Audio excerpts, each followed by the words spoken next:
Hi folks, today we're going to talk about cleaning your filter on your furnace. It's very important to keep your filter clean and free of dirt. Keep the air in your house free of those particles. Here it is on the side of our furnace here today. Usually that's where they're found, right on the side.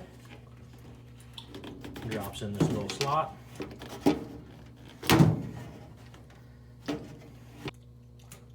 As you can see, it pulls out with ease. Has a little arrow on the side for the direction of the airflow. You always want that pointing in towards your furnace.